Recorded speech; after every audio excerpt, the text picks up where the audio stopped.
Aurora Boulevard, dumidilim na. Dumidilim na naman.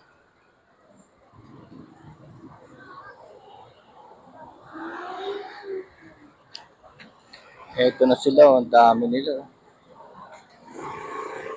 Laksang pamilya, iba-iba, may kanya-kanya silang intersection.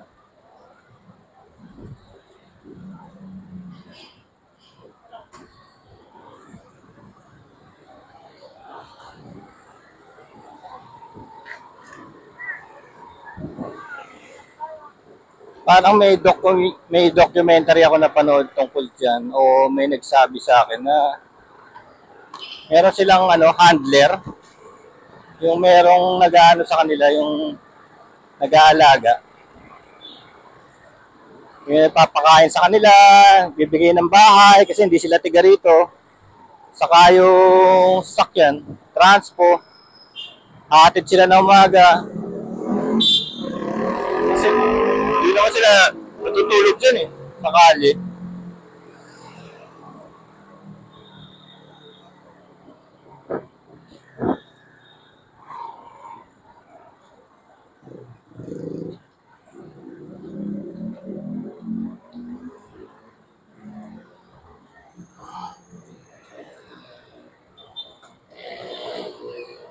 Friday bukas. Friday na. It's a 15.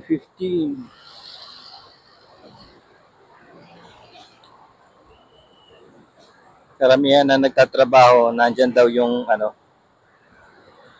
13th month pay. 13th month.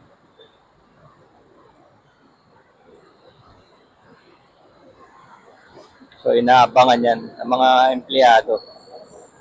13th month on the 15th. Kasabay ng 15th na sahod.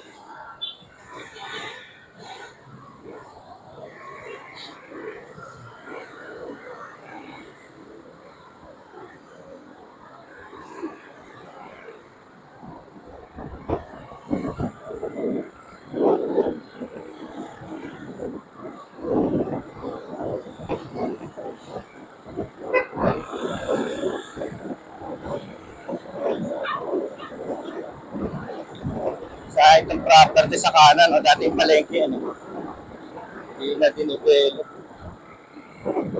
So,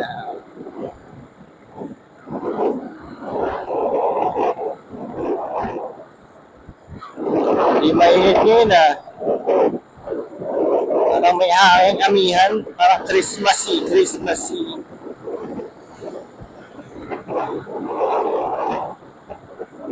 Dito tayo.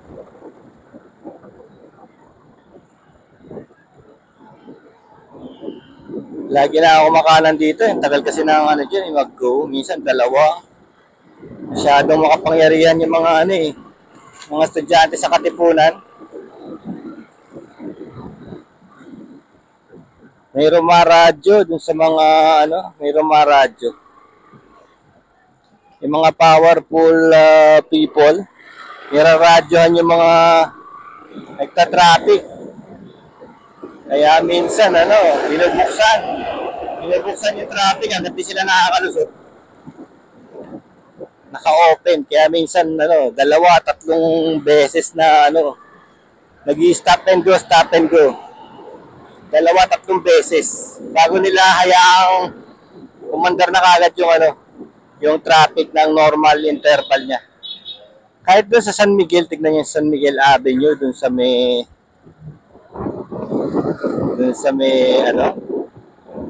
Mega Mall. Paglalabas na si Boss Chief, sabi sa'yo, hindi talaga mag-go yan. Stop lahat hanggang nakakalabas si Boss.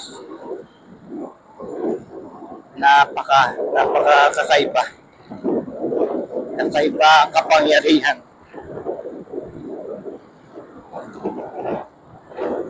Hindi mo masisi dahil ganun talaga yung buhay natin. Kasi ito yung makapangyarihan. Siya lusot sa lahat. As you can see, nangyayari sa gobyerno natin. Obvious na. Hindi pa makulong-kulong. Hindi nga mabigyan ng supina eh. Hindi nga mabigyan ng supina, samantalang pag-order yung mga mamayan, parang ini-issue lang yung supina, parang tissue paper.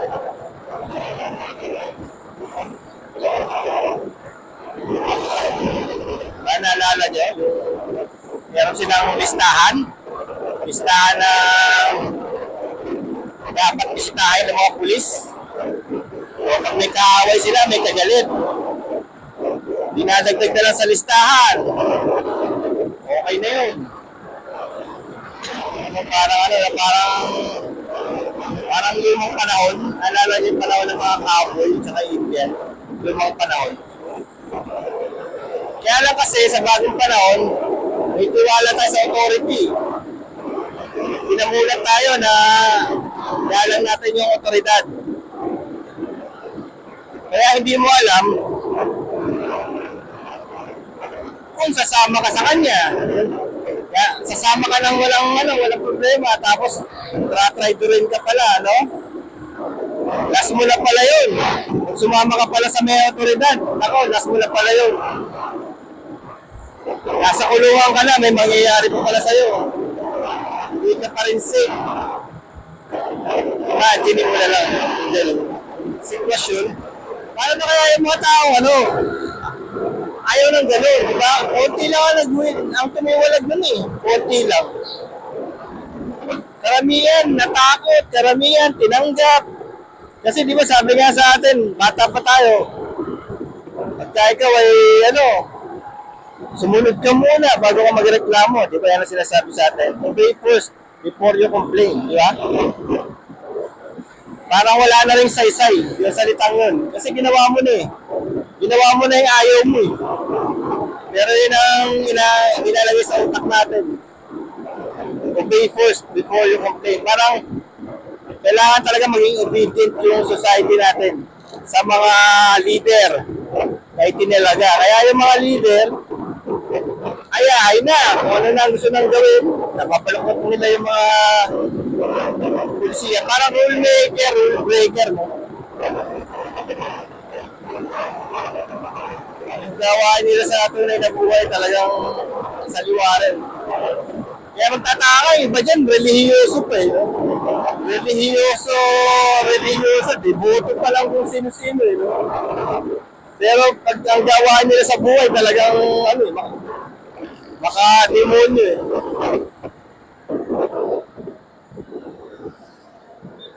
Yun lang ang talagang kakaiba. Kakaiba sa lahi natin.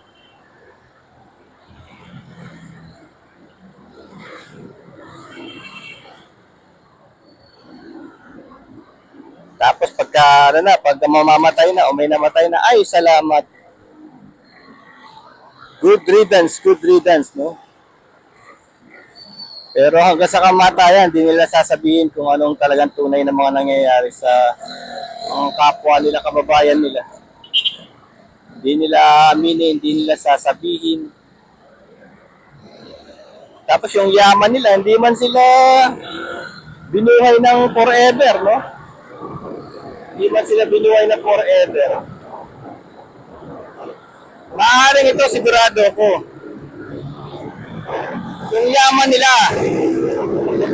nag-restrict pa sa kanila para kumilos. Dahil una-una, kung yung yaman nila hindi galing sa tama, marami silang sinagasaan, marami silang napangga. Sigurado yan, maraming kaaway. Tapos dahil marami kang kaaway, kailangan mo na maraming security. Tapos yung security, magdidikta yun na hindi ka pwedeng pumunta rito, hindi ka pwedeng pumunta roon, hindi tayo pwedeng dumaan dyan. Hindi ka talaga makakilos na wala security dahil nagkaroon ka na rin ng takot. Takot, gumawa ka na ng multo, sarili mong multo yung ginawa mo. At least marami kang pera, di ba? Marami kang salapi. Hindi ka gaya nung wala kang pera-pera, walang lalapit sa'yo, walang gugulo sa'yo, walang manghuhutod sa'yo, walang manloloko sa'yo. Dahil wala ka namang manloloko sa'yo, wala kang pera. Di ba? Kahit bumulagta ka dyan sa gitna ng Luneta Park, wala sasaksak sa'yo. Para kang invisible. Yun lang kapangyarihan ng mga simpleng tao. Kahit saan sila magpunta, walang nag-i-interest sa kanila. So talagang totally balance talaga lahat. Balansyado.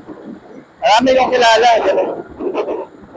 Hindi lang yun. Ang security nila ay hindi lang para sa kanila. Ang security nila para sa kanilang anak, pamilya. Kasi may magtatangka rin eh. Kung hindi sila masaktan, sasaktan yung mga pamilya. Diba? Yun ang sasaktan. Kaya pati pamilya nila, may security detail din. At hindi lang yun, ha? Ako, kilala ko. Kung kilala nyo rin yung mga sikat. Kahit sino sikat. Natatali rin sila sa security. Kahit yung mga media, yung mga sikat na media, nako, pag nakita nyo security niyan, ang dami. Pag tumatakbo yan, 8 sasakyan. Imagine mo, media man lang yun, ha? Pero ang mag-atid sa kanya, 8 sasakyan na magkakamuka. No? Magkakamuka, para hindi siya mapinpoint kung nasan. Ganun yan sila.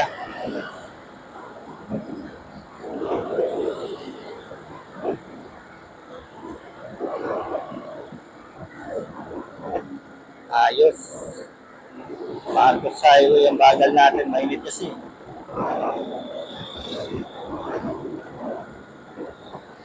Sa Buenas naman, oh. Itong araw na to, yung sciatica nerve pain ko, hindi umandar eh. Hindi ko siya naramdaman. Kaya lang, naramdaman ko na naman siya ngayon. Kasi umupo na naman ako sa motor. Kanina kasi nakaupo ako sa office chair. Parang dissipated yung yung puwersa. Ngayon, nasa motor ako, yun, na-pinpoint na naman. Sa kasi yun eh, sa bat. Sa left cheek ng bat kasi yung nerve pain ko eh, pag naiupo mo yun. Talagang tumapak na, ipit na. Eh, lalo na doon sa single seater. Single saddle.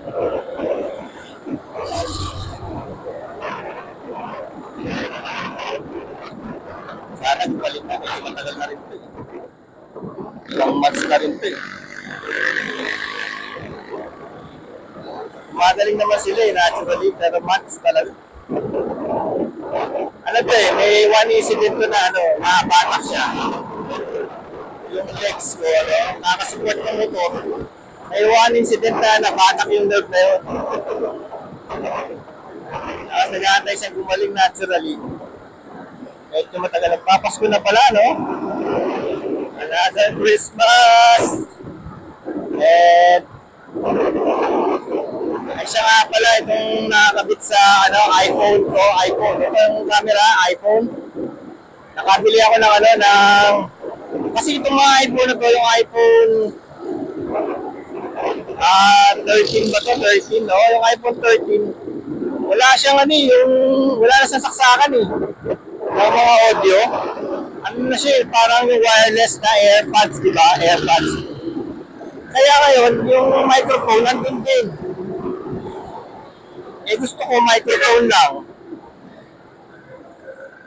Kasi gagamitin ko pang salita pang voiceover eh. Hindi naman actually for personal use. So bumili ako, nakakita naman ako sa Lazada. Meron naman talaga. Pero hindi siya original Apple ha. Hindi Apple product to. Ano lang to yung invento lang. China. So nasa 250 gano'n. Meron siyang mic at saka meron siyang receiver. Yung receiver, yung sasaksak mo rin sa port, sa charging port ng iPhone. So hindi kailangan ng Bluetooth. Parang sila, nakaset na, parang radio frequency. Hindi kailangan ng Bluetooth.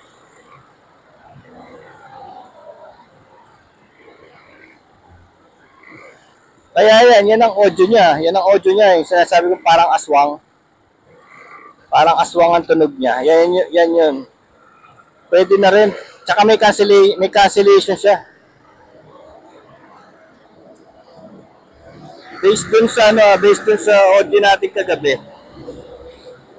Kasi ginamit ko ito kagabi. Hindi na kukuha yung wind. Talagang yung audio ko lang. Yung wind, yung noise ng makina, wala. Audio ko lang. Ngayon, tignan natin itong video na to. Wala ring ingay ito, pero nakataas yung visor. Nakatutok yung mic sa hangin. So pag ito hindi pa nakasagap ng hangin, ibig sabihin na may canceller doon sa mismong unit. Halagang 250, no? So yun. Satisfied ako doon kasi makakapag-audio na ako. Nakikikwento ko na sa inyo yung mga nangyayari sa paligid. Gusto ko yun kasi yung puro audio, puro wind. Maganda yung view pero nakakaumay din. Maingay masyado. Ito, at least nakikikwento ko sa inyo kung ano nangyayari. Ito yung kanan is Antipolo, kaliwa is Marikina, yung diretso is Marilake. Yan na yung papuntang Infanta. Yan na yung Marilake. Papuntang Infanta na yan. Papunta na yan sa Tanay, ganyan. Kogyo, Tanay. Papuntang Real, yan. Abutin niya ng mula rito, abot tayo dyan ng mga 150 kilometer. Makakarating tayo sa arko ng Infanta, Quezon. 150 kilometer. Sandali lang yun. Pagka, umaga lang yun, makakarating tayo doon. Alis ka na, siguro mga 3 hours, 3 to 4 hours. Kahit hindi high speed, sinabi ko 3 to 4 hours, mga chill riding lang yan, mga 60, 70, gano'n. Kasi wala naman traffic dyan, dire-diretso na. Ano nga lang, yung twisty, tawag namin twisty, twist. Left, right. Kaya ginagawa namin dyan, kung gusto nyo umusad dyan, tatakbo kayo ng 60-70 habang lumiliko. Gano'n. So, iaasan nyo talaga sa gulong nyo yung kapit. 60-70. Ayan. Ay. Sarap. Damang ko. Okay, ito tayo. Barangay Mayamot. Kupang. Antipolo. Yan ang Kupang. So, Antipolo pa rin tayo. Tapos, ito yung Hillside Center. Sa Hillside Center, dati, dito ako nakabili ng mga laptop na laptop na second hand na maayos pa. i5 laptop. 10,000. May battery life pa ng mga 2 hours yun. Pero ngayon, wala na sila dyan.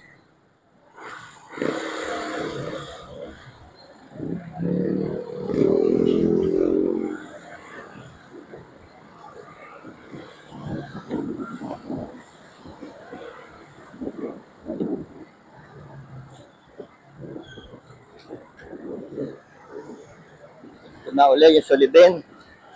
Lumito tayo sa Solibin. So, Antipolo pa rin to,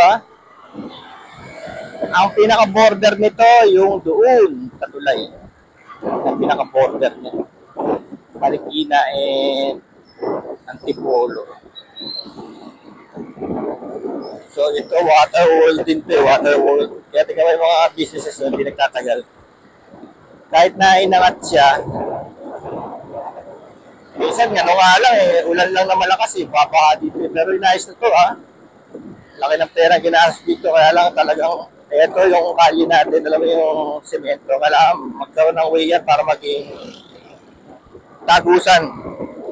Tignan nyo sa internet, may mga way na para gawing tagusan yan, mga semento. Kasi hanggat hindi yan tagusan, mabubulok talaga yan. Mag-iipon siya ng tubig kasi tubig ang kalaban ng semento.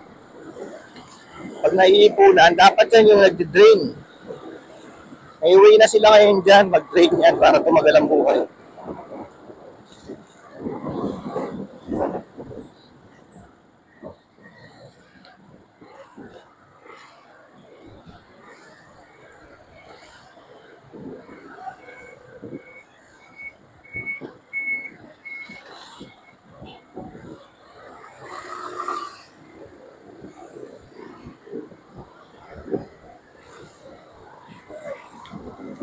Ito yata. Ito na yung boundary, yung tulay na yan. Si panorama na yan eh. O, pagtawid dyan, panorama.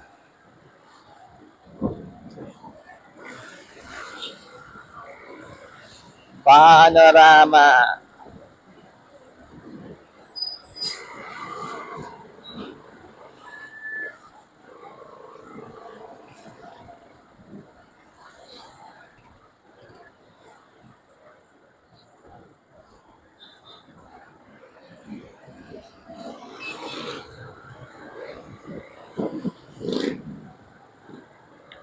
Overruns Boutiques.